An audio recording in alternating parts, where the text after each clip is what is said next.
Bismillahirrahmanirrahim. Assalamualaikum warahmatullahi wabarakatuh. Oke, adik-adik, sekarang kita akan masuk ke pembahasan TO keempat, yaitu di literasi bahasa Indonesia. Oke, kakak di sini akan menjelaskan soal dari nomor 1 sampai nomor 20. Oke, kalau untuk soal literasi atau bacaan, kita baca dulu soalnya. Soal yang pertama. Molekul asam yang dibahas dalam bacaan mengandung gugus fungsi. Oke, kita lihat ya. Cuka merupakan cairan bening yang sering ditambahkan pada makanan untuk memberikan rasa asam yang menyegarkan. Cairan cuka mengandung asam cuka atau asam asetat, suatu senyawa organik dengan rumus molekul CH3CO2H. Nah, berarti di sini asam yang kita bahas adalah CH3CO2H atau CH3COOH. Nah, CH3COOH ini dia mengandung gugus karboksilat. Nah, kenapa gugus karboksilat? Kenapa nggak alkohol, aldehid, ataupun keton? Oke, jadi kalau alkohol dalam rumus kimia, dia itu bukan Jadi kalau dalam kimia, asam asetat itu bukan merupakan gugus alkohol. Kenapa? Kalau alkohol, dia itu mempunyai gugus dengan ciri khasnya, yaitu OH, hanya OH. Sedangkan di CH3COOH yang asam asetat dia mengandung OOH.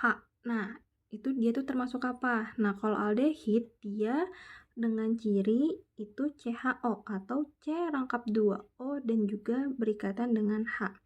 Kemudian kalau asam karboksilat, nah ini dia C rangkap 2 O, kemudian dia berikatan dengan O dan H. Jadi bedanya dengan alkohol dan karboksilat itu adalah di rangkap 2 O-nya. Sedangkan kalau keton dia punya ciri khas yaitu C rangkap 2 O, sedangkan kalau ester itu C rangkap 2 O dan berikatan lagi dengan O. Oke, jadi jawaban yang tepat adalah karboksilat.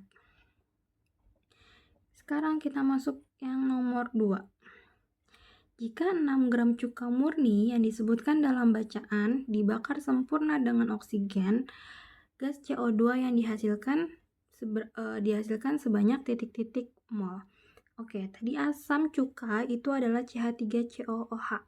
Dikatakan dia dibakar. Nah, kalau dibakar dalam reaksi kimia itu pasti membutuhkan O2. Jadi proses pembakaran dalam kimia itu pasti nanti dia akan bereaksi dengan O2.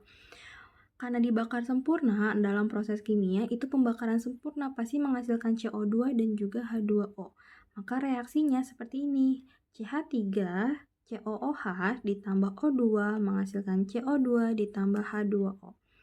Oke, kemudian kita setarakan dulu. Setarakan apanya reaksinya? C-nya di sebelah kiri atau sebelum tanda panah itu ada 1 dan ada 2 di CH3C. Nah, itu kan ada 2C ya. Di sebelah kanan atau setelah tanda panah dia baru 1, maka harus kita kalikan 2 di depan. Maka jumlah atom C-nya itu sudah 2. Kemudian ada apa lagi? Ada H. Oke, atom H-nya ada berapa? Oke, di sebelum tanda panah atau di ruas sebelah kiri itu ada CH3. Nah, berarti 3 ini menunjukkan 3 atom H dan COOH. Nah, ada satu hal lagi, berarti 3 tambah 1 itu 4. Maka di ruas kanan atau setelah tanda panah, dia cuma baru ada 2 di H2O. Maka kita kalikan dengan 2. 2 kali 2 itu 4. Oke, sekarang yang terakhir adalah oksigen. Oksigennya di ruas kiri ada berapa? CH3COO. Nah, itu ada 2 ditambah dengan O2. Berarti ada 4. Kemudian di ruas kanan itu 2 dikali 2 itu 4 ditambah 2, 6. Maka di ruas kanan atau setelah tanda panah itu ada 6. Maka sebelah kiri yang tadi 4 harus kita kalikan 2 di O2. Kenapa? 2 kali 2, 4 tambah 2 lagi 6. Oke, reaksinya udah setara. Sekarang kita cari nih mol yang bereaksi di CH3COOH. Di sini MrCH3COOH itu kita punya sebesar 60. Nah, untuk mencari mol itu sama dengan massa per mR. Tadi massanya dikatakan bahwa 6 gram asam cuka murni. Berarti 6 per 60 atau kalau kita perkecil jadinya 1 per 10 atau 0,1 mol. Maka mol CH3COOH yang bereaksi adalah 0,1 mol. Oke, di sini 0,1 mol CH3COH. Yang ditanya itu adalah mol yang ditanya adalah gas CO2 yang dihasilkan. Maka gas dari CO2 yang dihasilkan. Oke, CH3COH tadi 0,1 mol. Maka yang bereaksi di CO2, kalau kita lihat perbedaannya apa antara CH3COH sama CO2? Jumlahnya. Di sini CH3COH dia 1 mol asam CH3COH yang bereaksi sebanyak 0,1 mol. Sedangkan di sini ada 2. Dari mana? Dari koefisiennya.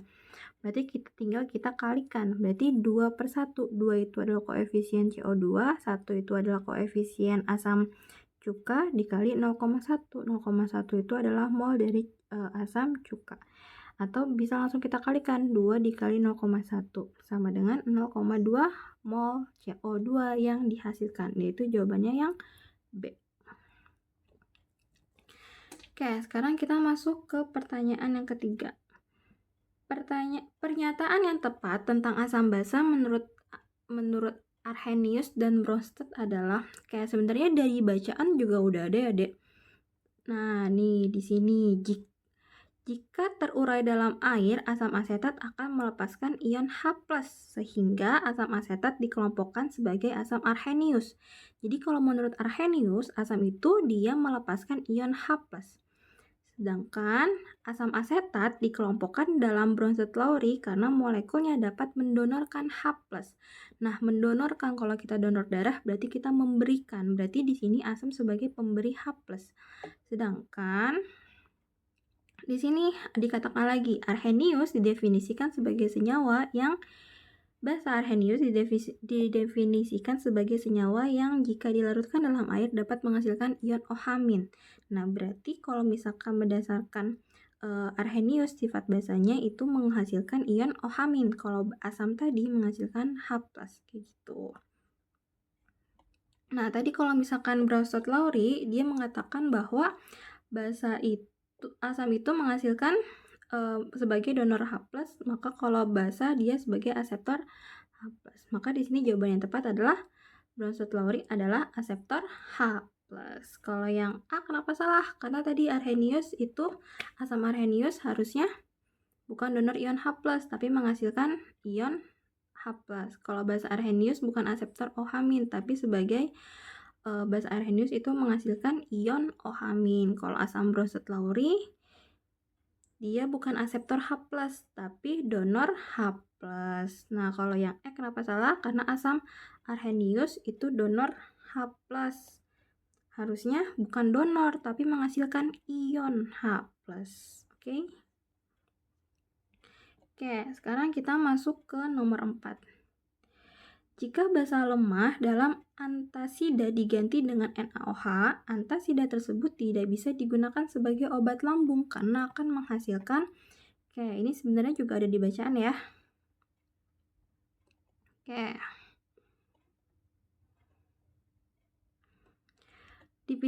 Di lain pihak, basa memiliki rasa pahit, bersifat licin, dan dapat menetralkan asam. Kemudian di bawahnya nih setelah OH-, basa banyak digunakan sebagai senyawa penetral asam. Contohnya adalah antasida yang digunakan untuk meredakan gejala akibat asam lambung berlebih seperti MAH, nyeri ulu hati, penyakit asam atau GERD, dan tukak lambung atau gastritis. Nah, antasida dalam berbagai sedia yang ada yang mengandung basa lemah. Basa lemah MgOH 2 kali dan AlOH 2 kali. Nah, berarti di sini kalau misalkan antasidanya atau basa lemahnya diganti NaOH, itu gimana? Nah, NaOH ini dia bersifat basa kuat. Maka kalau dia bereaksi dengan lambung itu kan NaHCl ya di dalamnya. Berarti nanti dia akan menyebabkan bersifat berbahaya seperti itu. Nah, oke, antasida tersebut tidak bisa digunakan sebagai obat lambung karena akan menghasilkan, NaOH ini berarti nanti dia akan menghasilkan larutan yang bersifat sangat pahit kayak gitu karena dia bereaksi dengan asam lambung. Oke, jadi jawaban nomor 4 itu adalah yang E. Oke, sekarang kita masuk ke soal untuk nomor 5 sampai nomor 7. Oke, kita baca dulu soal nomor 5. Dilema utama yang dihadapi tokoh utama adalah, nah kalau kayak gini berarti kita harus baca dari awal. Oke. Kata orang, hanya ada 2 jenis hari saja di dunia ini, hari baik dan hari buruk.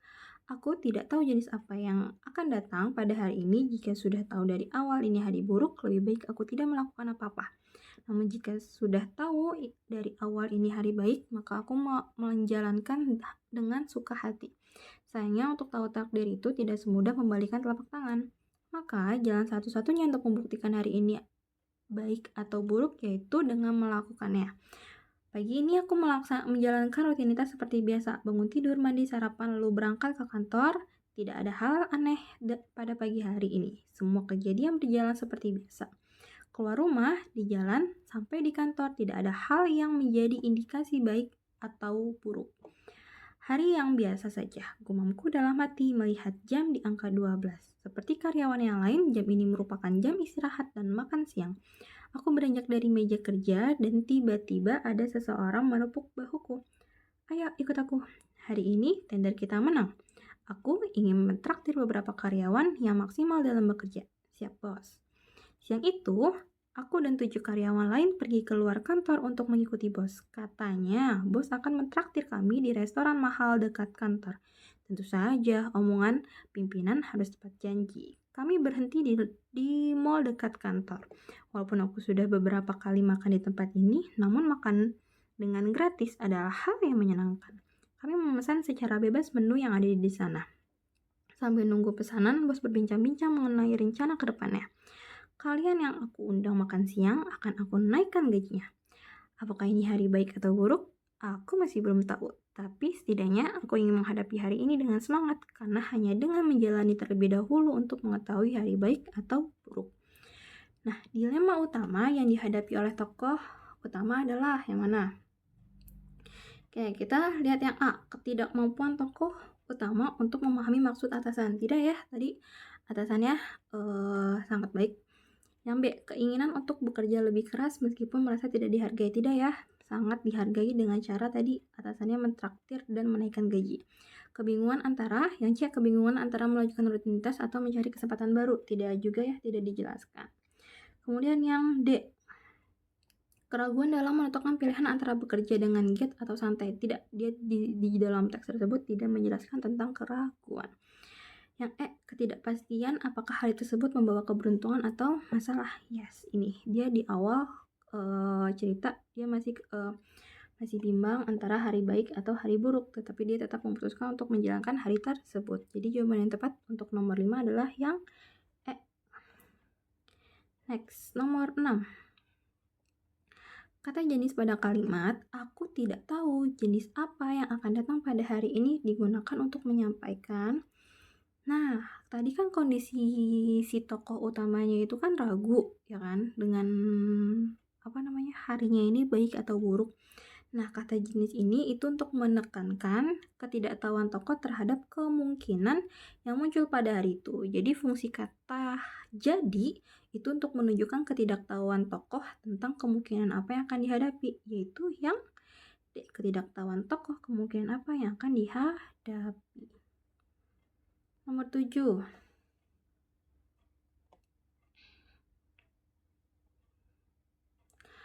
Oke, pernyataan berikut yang paling tepat dalam menggambarkan cara tokoh utama memaknai kehidupannya.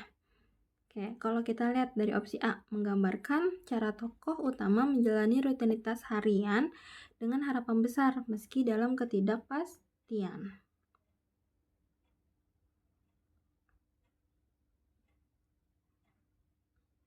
Nah, kalau yang B, menyelesaikan masalah keraguan hari-hari yang dilewati dengan cara yang sangat mudah dan praktis. Nah, jawaban yang tepat adalah yang B. Kenapa tadi ya?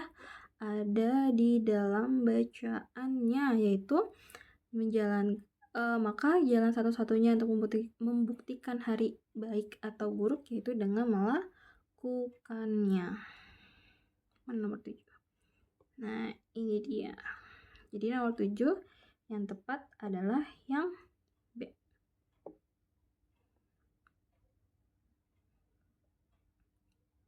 Oke, sekarang kita masuk ke soal nomor 8 sampai 12. Tapi di sini kakak akan menjelaskan nomor 8 sampai 10 dan nomor 11 sampai 12 sampai seterusnya akan dijelaskan dengan yang guru lain. Oke, kita masuk ke soal nomor 8. Kita baca dulu soalnya. Apa alasan yang mendasari pembangunan destinasi wisata baru di kawasan Jalan Perwakilan hingga X Gedung DPRD DIY? Nah, kita harus baca lagi. Yogyakarta akan membangun destinasi wisata baru di kawasan Malioboro, yakni Yogyakarta Planning Gallery atau JPG.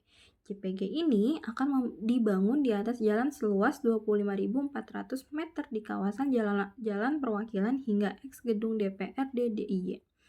Gubernur DIY, Sri Sultan Hamengkubuwono X dalam koordinasi harmonisasi karya Jogja Planning Gallery mengatakan bahwa JPG ini akan menjadi sarana edukasi masyarakat sekaligus sebagai pemecah konsentrasi atas penuhnya Jalan Malioboro dengan adanya JPG, pengunjung yang biasa terfokus dan memadati Jalan Malioboro diharapkan bisa berkurang dengan adanya destinasi wisata baru, tidak sekedar pertokoan maupun kuliner saja. Selama ini kepadatan wisata di Jalan Malioboro memang sudah sangat tinggi, terutama di hari-hari libur. Padahal panjang Jalan Malioboro hanya sekitar 1 km saja. Harapan saya JPG ini bisa memecah konsentrasi penuhnya Malioboro. Mereka bisa masuk di ruang publik ini untuk berwisata tidak hanya sekedar mengunjungi pertokoan dan kuliner saja, tapi ada edukasi sekaligus hiburan yang menarik bisa didapatkan di kawasan Jalan Malioboro, kata Sri Sultan, Senin 16 Januari. Oke, maka nomor 8, alasan yang mendasarinya yaitu yang tepat adalah jawaban yang C, untuk mengurangi pemadatan pengunjung di Jalan Malioboro dan juga menjadi sarana edukasi bagi masyarakat. Oke, sekarang kita lanjut di soal nomor 9.